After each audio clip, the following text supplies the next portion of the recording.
Perfect.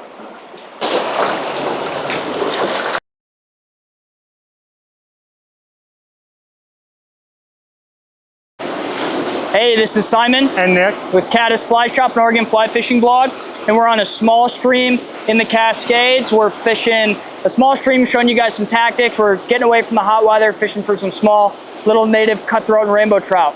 enjoy. Today we are out on Salt Creek. It's a beautiful small stream flowing east out of the Cascades.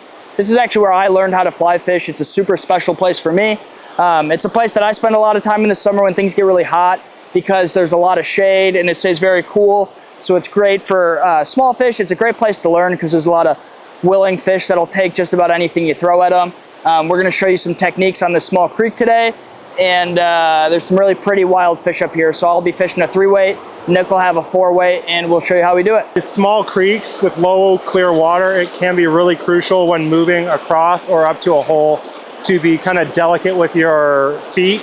These fish are super wary of people and can spook easily. You know, a lot of times on these small creeks, you only have a couple shots due to the small water and clarity levels. This time of year in the mid to late summer, a lot of small terrestrials are kind of be what you want to use. Saxon terrestrials will, just like that, take your small dry.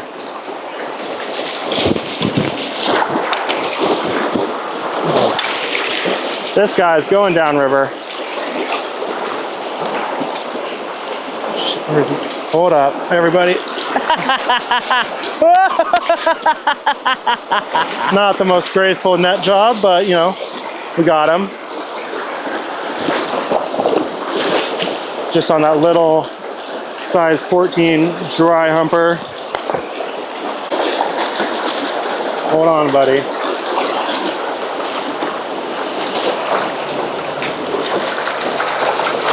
For the small creek I'm on, there's nothing better than a little pink squirrel. This is one that, it's a fly that originated in the Midwest, but we did a YouTube video on it that we'll be posting in the next couple of weeks, so stay tuned. This is a great searching pattern, especially in the winter when there's eggs around. It works for a scud, a small nymph, a lot of different things. The fish just can't leave this thing alone, so chucking it on right now. We'll catch some fish with it today, and stay tuned because there is going to be a YouTube video that is a full tutorial on this guy. It's a super good fly, originated in Wisconsin. So a lot of times on small creeks, fish are really surface oriented, but in something like this, it's too fast, too deep. They won't see the fly. I mean, maybe, but this is something I'm going to run my dropper through and just kind of high stick it in here, and they just eat it up. I have a little pink squirrel on right now. This is one that we're gonna do in a video, but I mean, if I want, I can work this whole pool and just non-stop crush these little fish in here.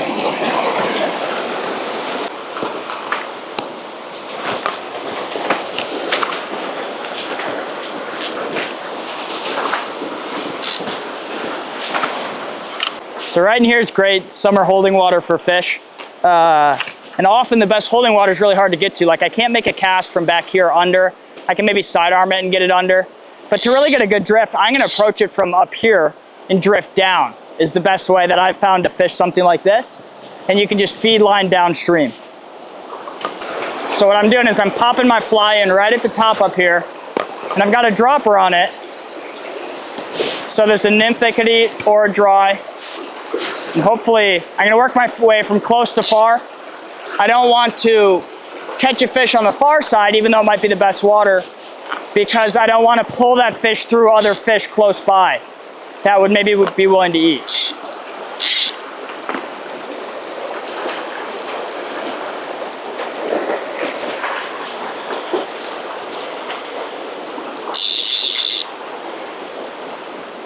Looks like a little cutthroat. And again, on a creek like this, a 3-weight's perfect because not all of these fish are huge. A lot of these creeks are where a lot of adult fish come up and lay their eggs. So these are young fish. They're super pretty, but to make it a little more fun, you don't really, oh, it's just a little too short. You don't really, it's a little more fun if you use a lighter rod. So in this creek, there's beautiful little rainbow. You see still, those marks there are called paw marks. They have them when they're young. They help with camouflage a little bit, but beautiful little fish. One day he'll get big and end up in the main stem downriver.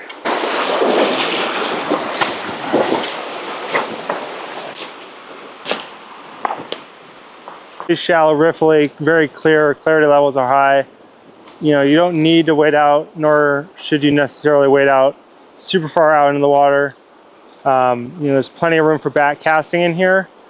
Plus, wading out far and with heavy steps can definitely deter the fish back into their hiding spots or just push them out of their pool altogether.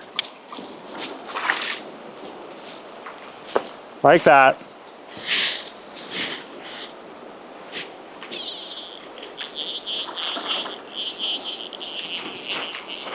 Good little guy here. Absolutely inhaled it. Good old bigger cutthroat of the day here.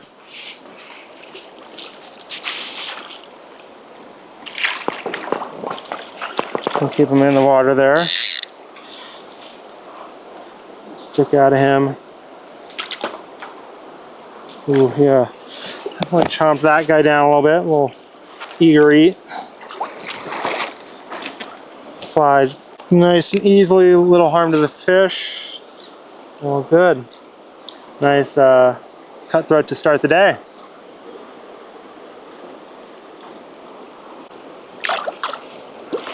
So this creek's got a lot of these cutthroat in it, and they look a lot like a rainbow trout. One big way to tell is those scarlet slashes under the cheek is a telltale sign.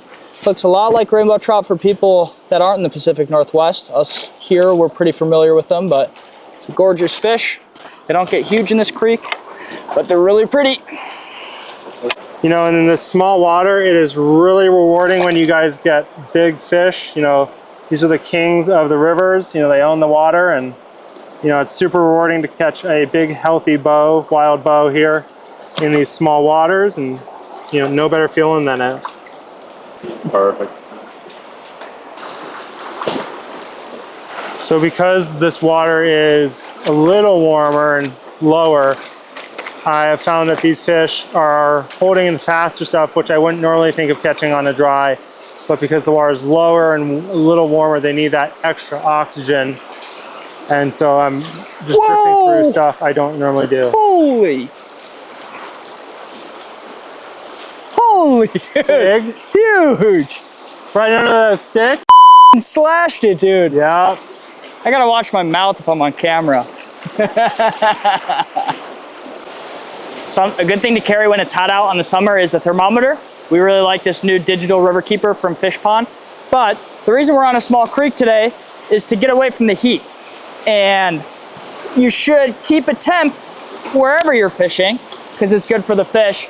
And I like to move and find colder water when the temperature is 65.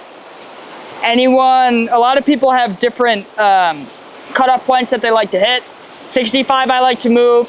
The generally widely regarded number to stop fishing is 67. But shade, springs, small tributaries stay cold. The water temp is 59 right now here, and this is just great for the fish.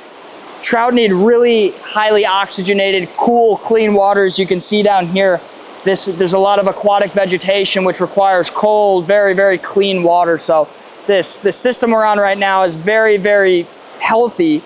And part of that is because it stays very cold, especially in the summer. It's fed by a lot of springs and snow melt. So do your part and just at least keep a tab on the temperature, whether you carry a digital, just a classic thermometer with mercury, whatever. I like these because it locks and gives you a quick reading. And a great way to use this is to put it on your net. So this is kind of what we call pocket water because there's these little pockets of pools. And how you work it is you kind of just break it apart. And generally, yeah, I just had a fish eat. And stuff like this on these kind of higher, this happens when it's a higher gradient stream, meaning it's a little bit steeper. But generally there's a lot of fish, but you kind of got to pick the pockets of water apart.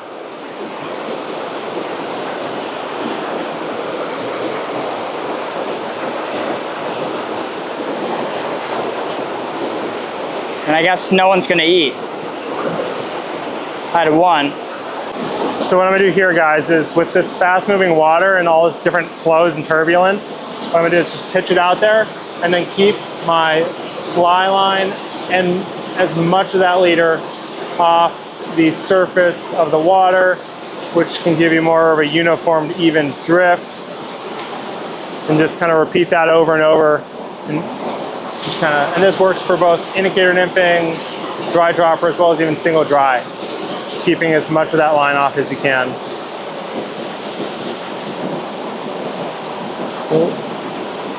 What I think is really going to be productive in this pool is definitely going to be nymphing.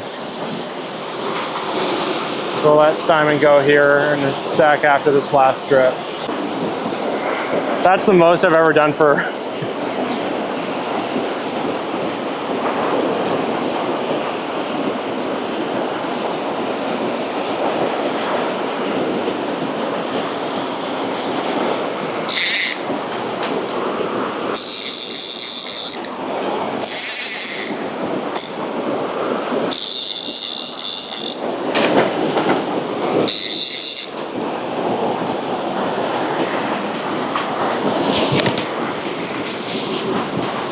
Sounded a lot bigger.